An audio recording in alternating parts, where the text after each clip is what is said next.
Paz e graça, queridos e amados irmãos, nós vamos adorar o Senhor em espírito e em verdade. Sejam todos bem-vindos em nome do Senhor Jesus. Hoje nós vamos falar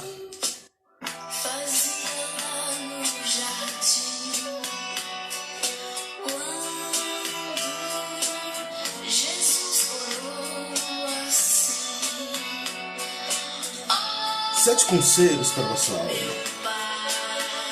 7 conselhos para o nosso corpo, 7 conselhos para o templo do Espírito Santo. Interessante quando Jesus ele esteve no templo. E alguém falou, um templo magnífico. E Jesus falou, olha, o maior templo vai ser construído em você. E é o templo do Espírito Santo. Porque quando Deus, ele subiu, o Espírito Santo, ele foi soprado e nos dado. Por isso que nós somos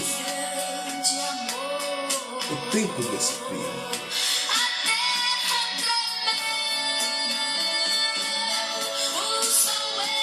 E o templo do Espírito nós devemos zelar, nós devemos cuidar, nós devemos preservar, nós devemos zelar pelo templo do Espírito.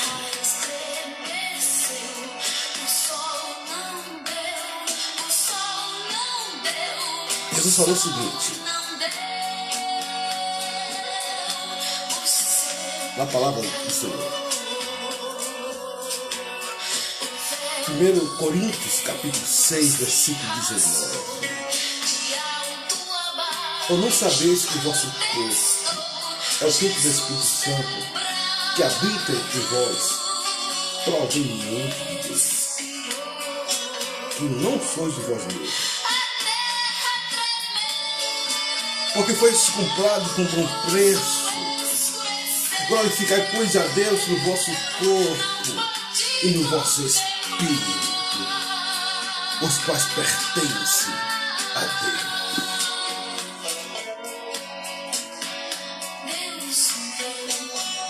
Fazia frio,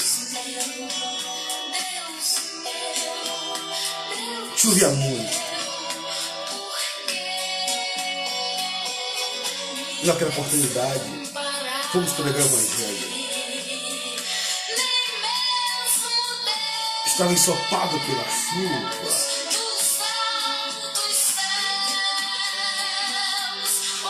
E fui pregar em uma pequena igreja. Um pouco mais de 5 pessoas. O Espírito Santo falou comigo.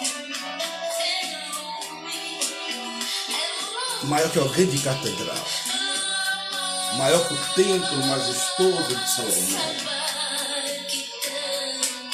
é uma alma para Jesus, maior do que tudo. Por isso que o apóstolo Paulo vai dizer, Cristo em mim, a esperança da glória. Escute!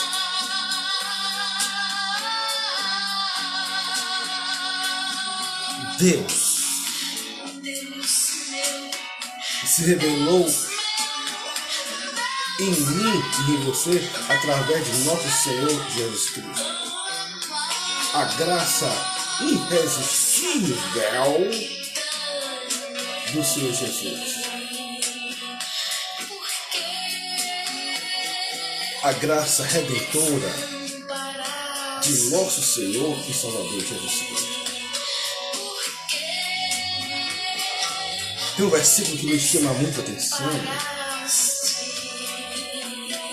Romanos capítulo 10, versículo 9 vai dizer: se com tua boca confessares que Jesus Cristo é o Senhor e o teu coração crê que Jesus Cristo ressuscitou dos mortos, será salvo, porque se faz a confissão para a salvação e se crê para a justiça de Deus, porque está escrito, maldito todo aquele que se pendurado no madeiro, e Jesus se fez maldição por nós. Muito bem. Vamos adentrar a palavra. Esse louvor é um louvor muito antigo também. Eu tenho essa felicidade de nascer no evangélico e tem muitos louvores que muitas pessoas não conhecem. Isso aí é Lene Silva, Silêncio. Me lembro que era menininho, né, um garotinho, 4, 5 anos, né, e sempre cantava alguns louvores. E aqui é para glorificar o nome do Senhor, exaltar o nome do Senhor. Olha o que importa, não importa tempo, ritmo, nada. Você vai ver aqui músicas de adoração, ou que exalte a pessoa de Deus, ou que esteja em conformidade com a palavra de Deus. Amém? Então, queridos, 7 conselhos para o Espírito Santo de Deus sobre as nossas vidas, né? E o corpo do Espírito Santo somos nós. Os discípulos chegaram, Senhor, que magnitude desse templo, que coisas tremendas nesse templo, que coisa extraordinária era o templo de Israel. Você sabe que o templo de Israel foi construído por Salomão, derrubado pelo até mesmo Império Grego, depois reconstruído novamente pelo próprio Império, na verdade, o templo de Salomão, o primeiro templo, foi construído pela Babilônia. Foi construído pelo Salomão, derrubado pela Babilônia, reconstruído pelo Império Grego através de Neemias, Atarxerxes, Zorobabel, Esdras, dentre tantos outros homens de Deus relevantes. Pois bem, e o templo, ele tornou ter uma destruição por Antíoco Epifânio IV, o rei, um protótipo do anticristo, um príncipe Seleucida, que derrubou o templo e foi reconstruído por Faraó Neco. Faraó Neco reconstruiu o templo e foi destruído por Tito. O templo onde se referia à glória de Deus para os judeus. Interessante que os judeus até hoje ele tem essa muita consideração sobre o templo. E Jesus vai dizer que o templo do Espírito somos nós. O templo onde Deus habita somos nós. Jesus chegou a dizer, se eu faço milagres, se eu expulso demônios pelo dedo de Deus, o reino de Deus chegou até nós. Escute! Então, o templo do Espírito Santo somos nós. Jesus soprou o sopro do Espírito, deu poder à igreja, deu poder a todos nós através do sopro do Espírito. Isso significa dizer que a morada do Espírito Santo sobre nós, e como diz a palavra de Deus aqui, queridos amados irmãos, como diz a palavra inerrante de Deus, ou não sabeis que o vosso corpo é o templo do Espírito Santo que habita em vós, porventura, proveniente de Deus, e que não sois de vós mesmo, né? Então, queridos, o que o apóstolo Paulo estava aqui falando sobre ensinamentos, guardar da prostituição, guardar de tudo aquilo que vem proceder contra a palavra de Deus, né? Ele fala aqui, ou não sabeis que o que é junta com a meretriz fazem um corpo com ela, porque serão, disse, 2 na sua carne, mas o que se ajunta com o Senhor é o mesmo Espírito. Fugir da prostituição, todo pecado que o homem comete é fora do corpo, mas o que se prostitui peca contra o próprio corpo. O apóstolo Paulo estava falando sobre a questão do dever e do cuidado do templo do Espírito Santo, que somos nós. E eu ouvi alguns especialistas, isso é muito bom, de grandes homens aí da área do saber, que falam sobre o cuidado que você precisa ter com o corpo, né?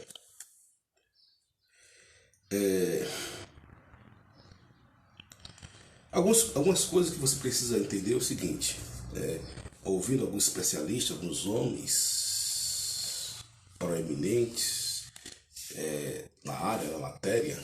A Bíblia fala que nós devemos ouvir os mestres, os sábios, nas áreas pertinentes. A primeira coisa, nada para sempre. O seu corpo, você precisa zelar do seu corpo, porque o seu corpo ele vai um dia perecer, um dia ele vai ser renovado, ele vai ser transformado de forma glorificada por Deus. Esse corpo que você tem é seu, mas vai ser um corpo transformado pelo Espírito Santo. Uma coisa que você precisa ter, queridos, em mente é tomar alguns cuidados provenientes, né, para o seu corpo. Alguns cuidados provenientes para o seu corpo. Eu sempre falo aqui sobre a questão do corpo, da alma e do espírito. É bom você tomar, o seu corpo precisa de luz de sol, isso é muito bom. Alguns estudiosos dizem que você tem que tomar a luz do sol 20 minutos, né, mais ou menos até antes do meio-dia. São situações e remédios para o seu próprio corpo. Isso faz bem à natureza. A natureza faz bem ao corpo. Há uma sintonia, há uma harmonia, há uma congruência, uma união, uma comunhão das bênçãos de Deus, da natureza que Deus fez para o homem. Isso significa dizer que você não pode adorar a natureza. Não, você não pode adorar a natureza como algumas seitas, principalmente seitas orientais, que levam o homem a adorar a natureza, inclusive, sobretudo, a animais. E isso está fora do contexto cristão. Isso é algo inaceitável. Muito bem. Você descansar em Deus, o descanso. Deus trabalhou 6 dias, 6 dias e no 7º dia descansou. Não estou dizendo que você tem que guardar o 7º dia, mas o descanso. E há 3 tipos de descanso. Há o descanso físico, o descanso mental, e o descanso psicológico. O descanso físico, o mental e o psicológico. Aí você vai ver Jesus falando, proferindo, em Mateus capítulo 11, versículo 28. Vinde a mim todos que estão cansados e oprimidos, que eu vos aliviarei, encontrarei descanso para as vossas almas. E aprendei de mim, que eu sou manso e humilde de coração. Então, o descanso significa dizer que você precisa estar em Deus, descansando em Deus. Estava vendo de um grande pastor, um homem muito proeminente, e ele falou o seguinte: o contrário da estafa, do tédio, é o descanso no Senhor. É o descanso no Senhor. Quando você descansa no Senhor, a sua alma é renovada, a sua alma ela é refeita diariamente. É renovada. Eu gosto de que diz, Romanos capítulo 12, versículo 2, que diz que renovais com a renovação da vossa mente, renovai, não vos conformeis com este mundo, mas renovai-o com a renovação da vossa mente. Muito bem. Isso significa dizer que o mundo passa e as suas concupiscências, mas aquele que faz a vontade de Deus permanece para sempre. Aquele que faz a vontade de Deus permanece para sempre. Muito bem. Continuando. Então, o descanso vai renovar a sua vida. O descanso espiritual, o descanso material, emocional, físico. O descanso físico é quando você aquieta seu corpo e você deixa a plenitude de Deus inundar o seu ser. A plenitude de Deus inundar o seu corpo, a sua alma e também o seu coração. Muito bem. O descanso emocional é quando você coloca todas as suas emoções diante de Deus. Porque as emoções, elas borbulham. As emoções, elas sempre quer fazer uma coisa e fazer outra. Mas, como diz o salmista, descansa, ó minha alma, espera em Deus, porque ainda o louvarei. Descansa ao Senhor. A minha alma glorifica e exalta o nome do Senhor. Você vai ver muitas vezes o salmista dizendo para si mesmo. Continuando. O Espírito, ele é alimentado, ele é descansado todas as vezes que você, por exemplo, quando você coloca uma música de louvor e adoração.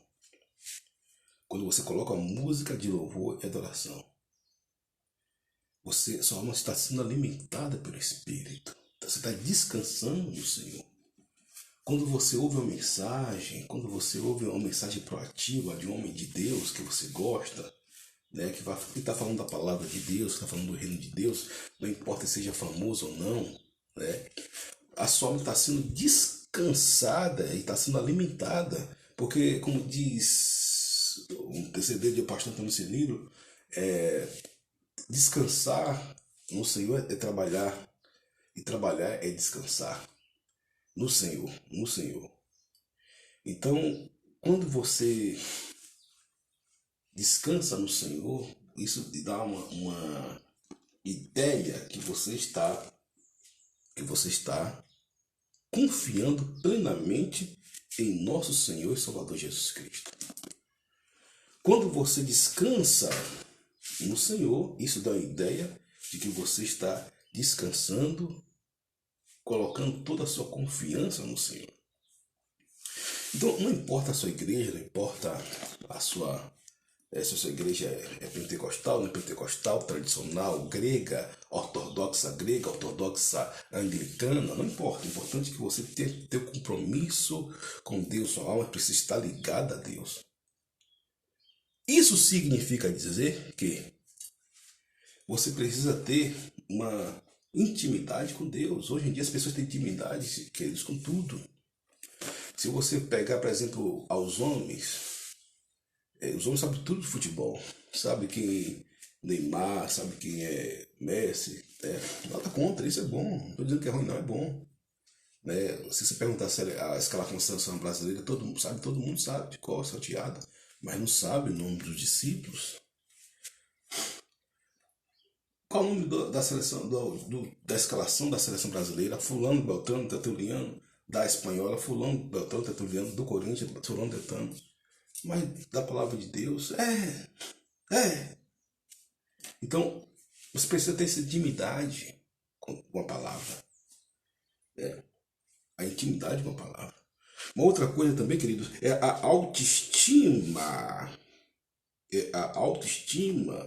Veja só o que diz Provérbios, capítulo 23, versículo 3. A autoestima é o pensamento que Deus tem de você para você mesmo. A autoestima é o pensamento que Deus tem de você para você mesmo. Um pensamento bom, como diz lá em Jeremias 11, 29, eis que eu tenho um pensamento de bem e não de mal, para vos dar o fim que vos esperais. Agora você precisa estar na perfeita vontade de Deus. Porque como imaginou na sua alma, assim ele é. Ele te dirá, come e bebe, mas o seu coração não estará contigo.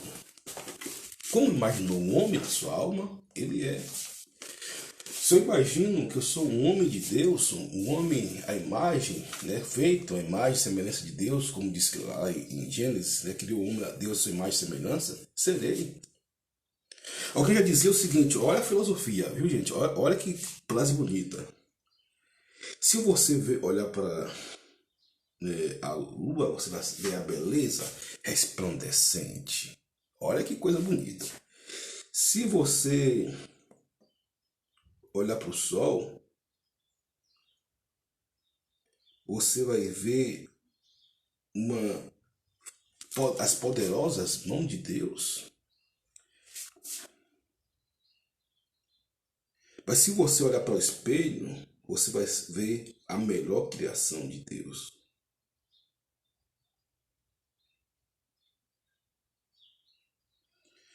Se você olhar para a lua, você vai ver uma beleza, uma bela, no seu esplendor da sua glória. Se você olhar para as estrelas, você vai ver uma beleza. Por isso que Deus falou para Abraão: Abraão, olha as estrelas do céu. Deus falou para Abraão: escuta. Mas se você olhar para o espelho, você vai ver a maior, mais bela criação de Deus. Você está feita? Eu vi esse acontecimento, né? Dizem que foi uma excursão. A excursão chegou lá na Itália e foi ver a Mona Lisa, o quadro mais valioso do mundo, né? Avaliado segundo estudiosos por baixo, podendo variar muito para mais, em 2 bilhões de dólares. Escuta! Aí tinham os filósofos, nada contra, porque eu também sou da matéria, sou da área, alguns pensadores, alguns sociólogos. Aí tinha um pastor, paletó e gravata, bem avivado, esse pastor bem abençoado, homem de Deus, cheio do Espírito Santo, bem avivado. Aí o pessoal falava, um falava em alemão, que coisa bonita, wonderful, beautiful. E o pastor com sua Bíblia na mão começou a dar risada. Não aquela risada de sarcasmo, nem cínica, nem uma risada desfazendo. Uma risada onde ele teve um riso, onde Deus falou para ele, a revelação que Deus deu a ele. Ele começou a rir, pegou a Bíblia, começou a dar glorificar a Deus. Aí o pessoal que estava na excursão com ele, com o pastor, falou: pastor, o que está acontecendo? E ele falou: se essa bagatela vale 2 bilhões de dólares, que dirás eu e você, que somos a imagem e semelhança de Deus. Louvado seja o nome do Senhor Jesus. Esse pastor é abençoado. Pastor abençoado. Então, queridos irmãos, a autoestima é você se ver com os olhos de Deus. É você se ver aos olhos de Deus. Existe um limiar entre o orgulho e a autoestima. O orgulho, você sabe que Deus não tolera, Deus rejeita. Silas Malafaia falou uma frase. Silas Malafaia tem várias frases boas. Ele fala que todas as vezes que o homem se orgulha, Deus se lembra do diabo. Agora, também, Deus não gosta que você seja um vitimista. Deus não gosta que você lamba as feridas. É um pecado averso. Continuando. Então, você precisa ter autoestima, aquilo que você é em Deus, aquilo que você produz em Deus. Eu sou o que Deus diz que eu sou. Eu posso fazer aquilo que Deus diz que eu posso fazer.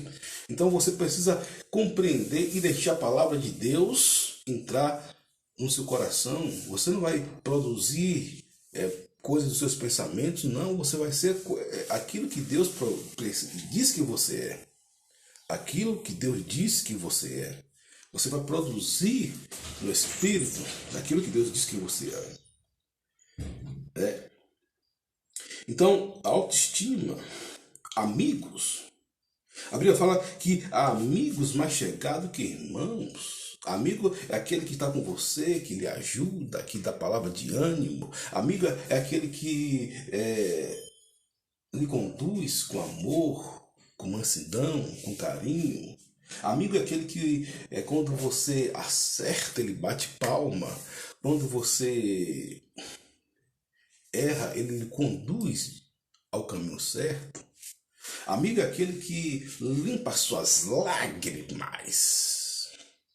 Amigo é aquele que lhe dá uma palavra, às vezes não lhe abraça, mas uma palavra que dá é uma palavra refrigeradora. Amigo é aquele que está presente em vários momentos. Por isso que a Bíblia fala: quem acha um amigo acha uma grande riqueza, acha um grande valor, um grande instrumento. Amigos mais chegados que irmãos. Interessante que Provérbios, capítulo 18, versículo 24, vai dizer o seguinte, queridos amados irmãos, que o homem que tem muitos amigos, pode congratular-se, alegrar-se, mas há amigo mais chegado do que o irmão. Então, se você não tem amigos, peça a Deus um bom amigo. Não, companheiro é uma coisa, você tá, o colega é uma coisa, colega não é amigo, companheiro não é amigo. Amigo é aquele que quer o seu bem, amigo é aquele que está estendendo as mãos, está lhe abençoando, está querendo sempre ver o seu bem. Colega de trabalho é diferente de amigo, colega de trabalho ou até mesmo irmão de igreja é diferente de amigo. O colega do trabalho está fazendo sua função ali com você e tal, mas terminou a função cada um por si. Seja o trabalho que você for, mas amigo não. Amigo é aquele que você tem contato com ele, que você fala com ele, que você ele ora por você, você ora por ele constantemente. Ele está sempre querendo o seu bem. O amigo é aquele que não deseja você tropeçar, que não quer que você tropece de jeito nenhum, e se você tropeçar, ele é o primeiro a levantar.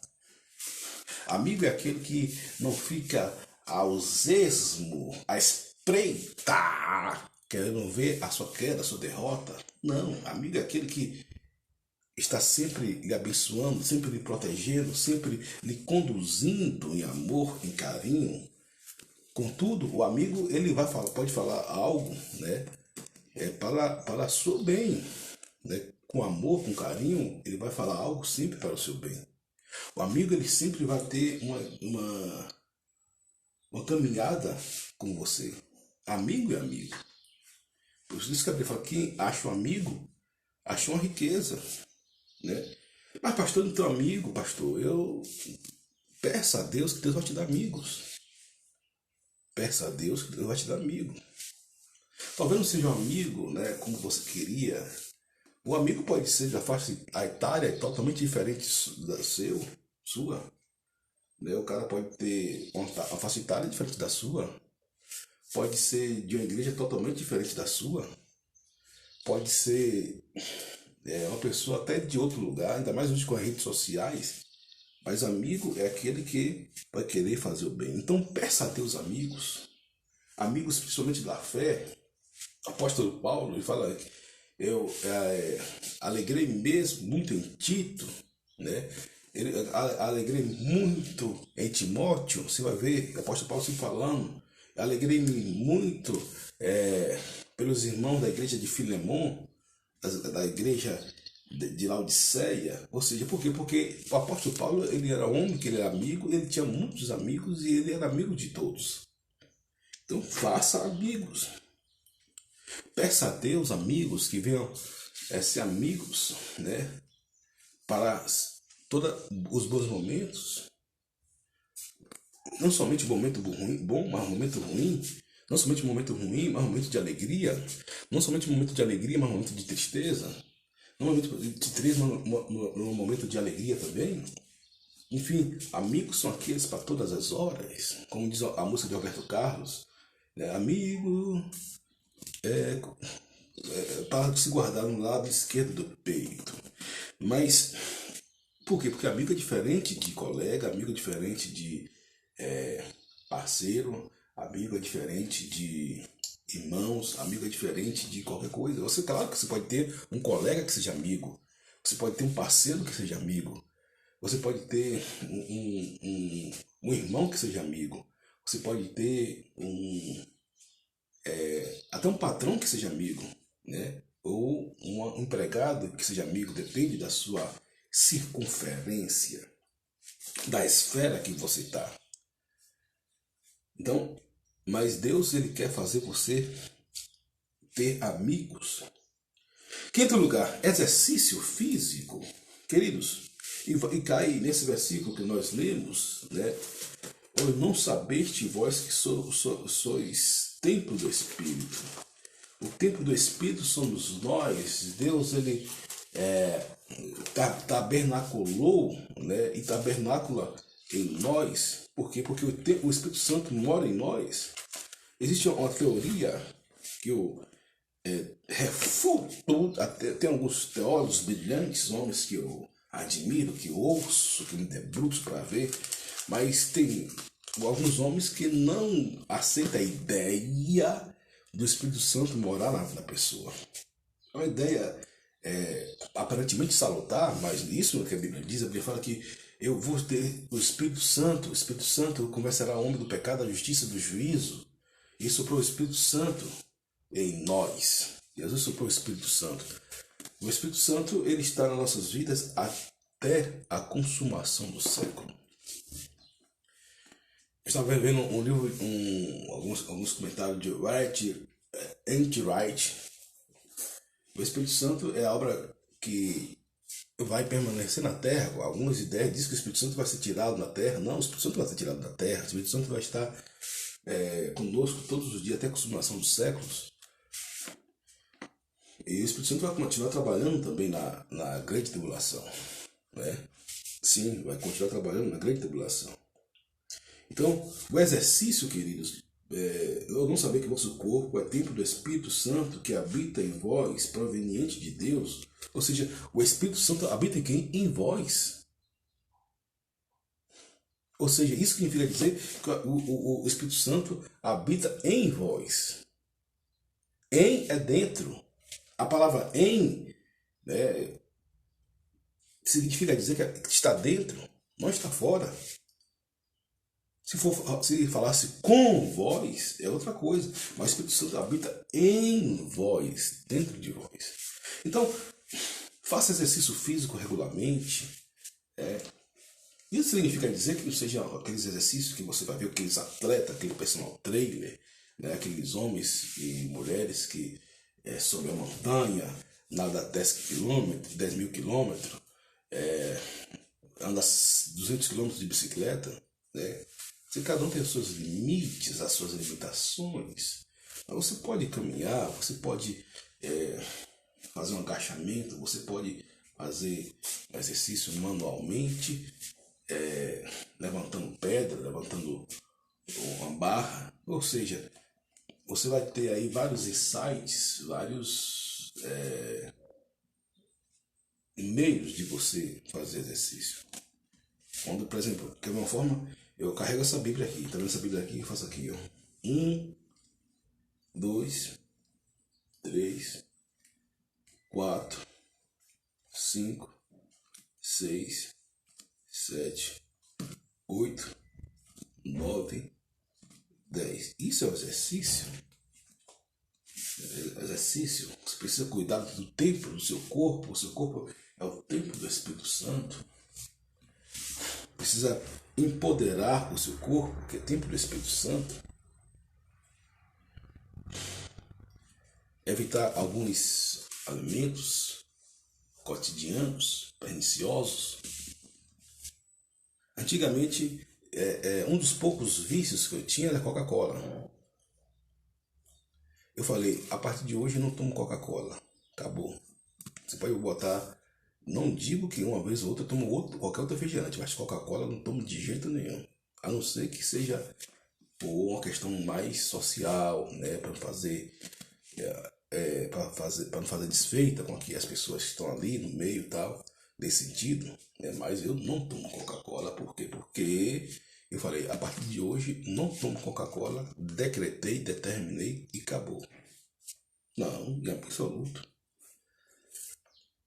Porque o cidadão, o cristão, eu já vi um grande pregador falando o seguinte: bendito seja Deus que fez a Coca-Cola no grande congresso em Camboriú, porque o coisa boa é Coca-Cola.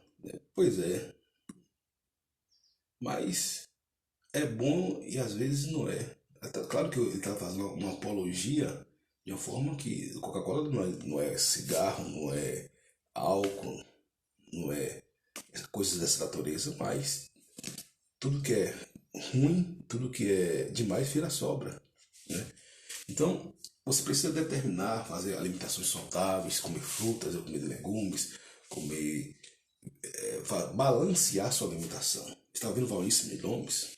Valnice Milomes é uma das grandes mestras do Brasil. Ela tem um programa no Instagram, dia de sábado, somente no Instagram, dia de sábado, às 9 horas. Você procura Valnice Milomes. E ela dá dica, virou uma personal trainer, né, de Jesus. Eu vejo aquela senhora que, guardada as proporções, né, teve algumas coisas dela que realmente ela algumas teses, algumas sínteses, algumas antíteses, que ela não foi muito feliz, né? Ela mesma reconhece que é uma pessoa humilde, mas ajudou muito o evangelho no Brasil, mas muito mesmo. Sim, escuta, e ela falando sobre a questão da alimentação, como é bom na vida das pessoas, o exercício físico, né? E isso é bom, né? Ter uma alimentação balanceada, ter hábitos saudáveis, né? Não é que você vai virar um atleta, não é que você vai virar um atleta de altíssimo nível, de alto nível, não precisa nada disso, você querer ser um atleta até porque nós temos, as nossas vidas são totalmente diferentes de um atleta, né? Você não vai ser um atleta, mas você vai ter um cuidado com o seu corpo, vai exercitar normalmente, né? Colocar costumes, né? Ter hábitos alimentares saudáveis. Por exemplo, eu aprendi um hábito muito bom, que é praticamente todos os dias tomar um limão em jejum com água gelada. E Dr. Laí Ribeiro falou o seguinte, que se o seu estômago for bom, até você pode tomar a água antes e depois tomar o limão puro. E isso é bom, isso faz bem ao corpo. Muito bem. Isso quer dizer também sobre a dieta, né? A dieta é você fazer um bom balanceamento. Um bom balanceamento sobre a sua vida, daquilo que você ingere, daquilo que você traz para o seu corpo, a sua alma, seu coração. O alimento é muito bom. Daniel fez um alimento parcial Daniel fez um alimento parcial de legumes. Daniel fez um alimento parcial de legumes, né? E foi achado muito melhor do que os outros. Mas aí cada um tem sua dieta. Eu não sou um profissional como nutricionista, endocrinologista, profissional trainer, algo dessa natureza. Mas nós temos a noção e você vai procurar fazer aquilo que você precisa fazer. Oitavo lugar, coloque o seu corpo, queridos, para se envolver em um projeto maior do que o seu. Nós precisamos nos envolver em projetos maiores do que os nossos. Nós precisamos nos envolver em coisas maiores do que as nossas. Momento de oração. Vamos orar pela restauração do mundo. Vamos orar para que Deus venha ter misericórdia do mundo. Pedindo perdão. Teve um colega meu, pastor, falou o seguinte: pastor, eu peço perdão pelo pecado do Brasil. Mas o pecado de outros países eu não peço não. Eu falei, então você está correndo contra a Bíblia. Porque a Bíblia fala, levais a carga um dos outros. E abençoar todos os países. Abençoar as nações. A gente precisa abençoar a China, que dirá os outros países. Então, se envolva em um projeto de oração, em algo maior do que o seu, algum projeto que você venha ser instrumento de Deus, maior do que daquilo que seja as suas próprias obrigações, seja a própria onde os seus olhos veem, né? Da sua circunferência, você precisa aumentar a sua esfera. A sua esfera precisa ser uma esfera global, no sentido de você abençoar nações, decretar orar pela janela 1040, tá aí. Eu aprendi, eu sempre oro pela janela 1040, que é um campo missionário onde o evangelho não chega, né? Eu sempre aprendi a orar pela janela 1040. O que é a janela 1040, pastor? São os países mais hostil, mais difícil de pregar o evangelho. Eu oro pela janela 1040.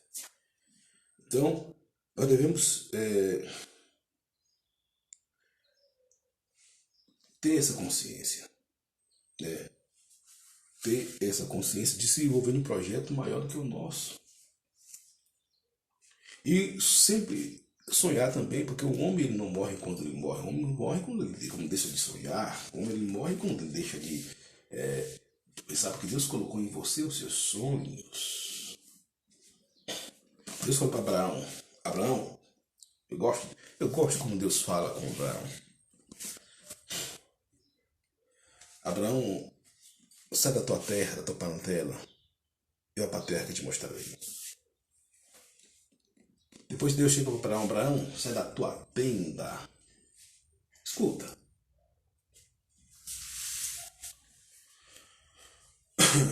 Depois Deus chega para Abraão, Abraão, sai da tua cidade e vai oferecer Isaac. Como Deus? Abraão sai da tua terra, da tua casa e vai oferecer Isaac. Abraão foi, ofereceu Isaac no altar de Deus. Quando Abraão ofereceu Isaac no altar de Deus, a Bíblia não diz isso, mas me dá o direito de conjecturar. Deus apontou o dedão e falou: esse é o homem que eu escolhi e que agrada muito meu coração.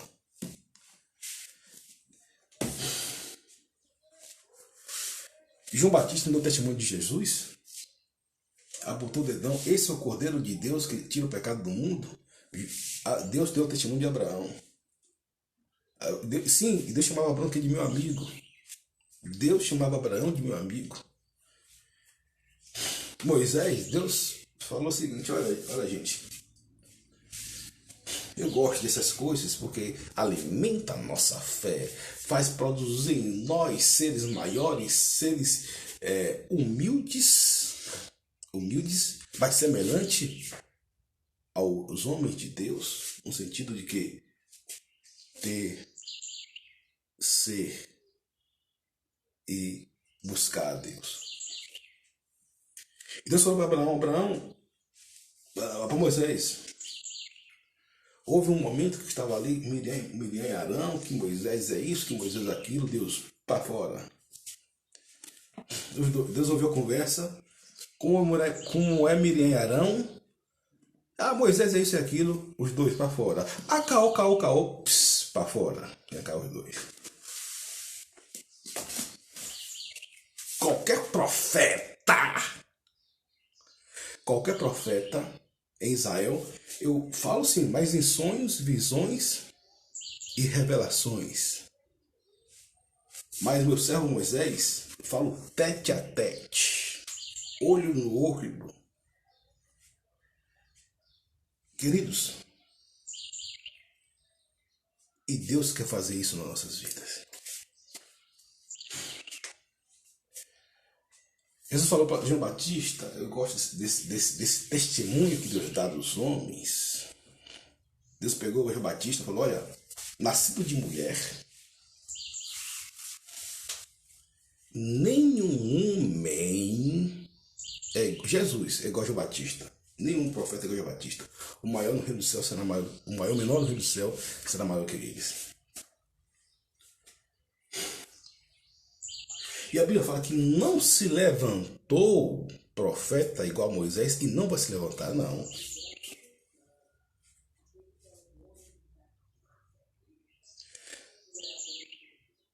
Não vai se levantar profeta igual a Moisés.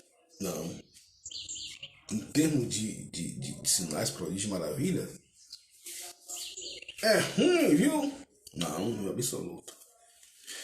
E outra coisa, queridos, e fechando com aquilo que João Batista falou, importante que Cristo cresça, que Deus cresça e eu diminua. Eu falei aqui sobre alguns preceitos. Hoje em dia as pessoas querem ser reconhecido pelos homens e não conhecido por Deus.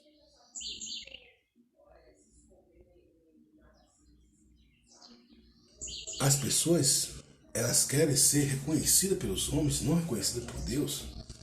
Não querem ter o aval de Deus, mas querem ter o aval dos homens.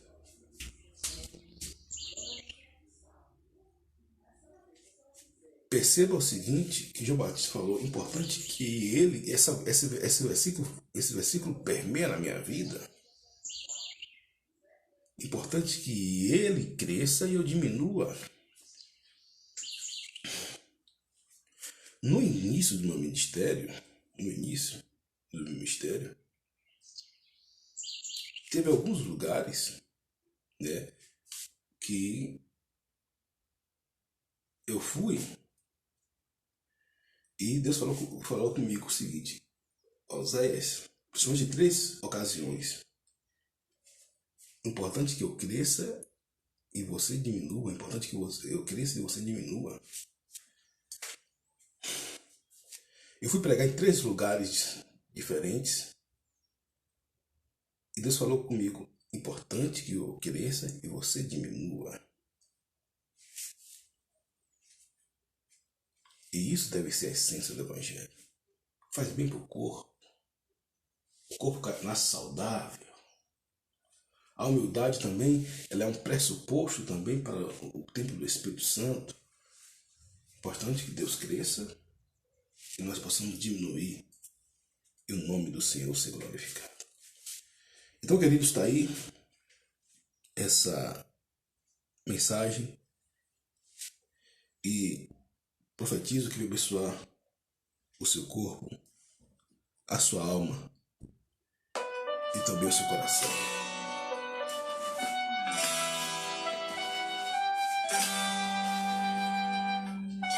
Que possamos ser pessoas dependentes da graça de Deus. O apóstolo Paulo foi considerado o maior cristão de todos os tempos.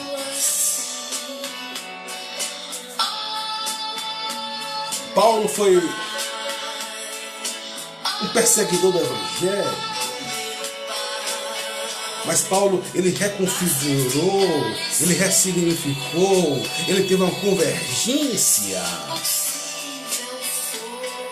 no corpo, na alma e também no coração.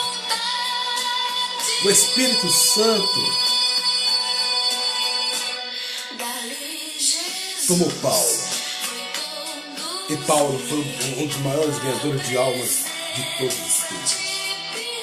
E Deus pode fazer isso na sua vida. Deus faz isso na minha vida e quer fazer muito mais nas nossas vidas. O Evangelho é como diz Oséias 6,3: cresçamos e prossigamos em conhecer o Senhor. Como a luz da aurora. Interessante que os discípulos, eles estavam pregando o Evangelho e vendo o poder de Deus. E os discípulos chegaram para Jesus: mestres, em teu nome, os demônios se submetem, fazendo sinais, prodígios. Que maravilha! Jesus, com aquele olhar sereno,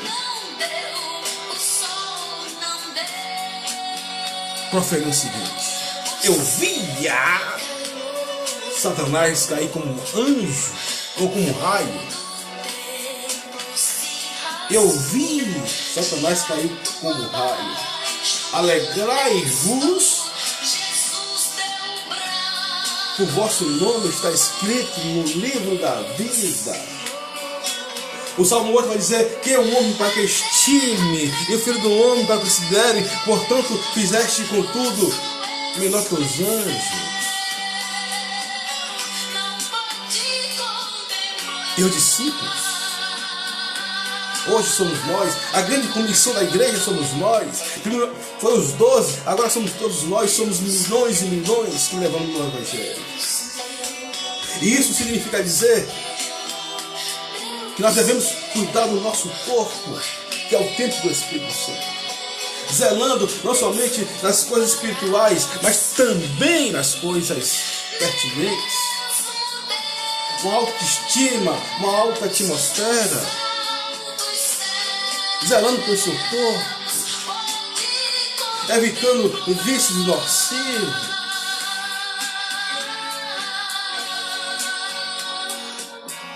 Deus quer, nesses últimos momentos, Deus quer salvar almas. Deus quer usar você, Deus quer usar mim. Cristo em nós, a esperança da glória. Deus quer fazer grandes coisas. A visão futurista. Martinho Lutero falou: ainda que o mundo acabe amanhã, hoje mesmo plantariam a árvore. E Deus, como ensina você, ide pregar o Evangelho. Ore, declare, abrace, fale, olhe os olhos, aperte a mão. Seja um discípulo, a imagem de um homem de Deus.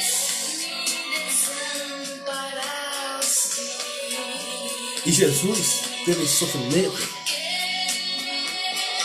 para que hoje pudéssemos ter vida e vida com abundância. Romanos capítulo 5, versículo 20. Deus abençoe seu corpo, a sua alma e também o seu coração. Um forte abraço.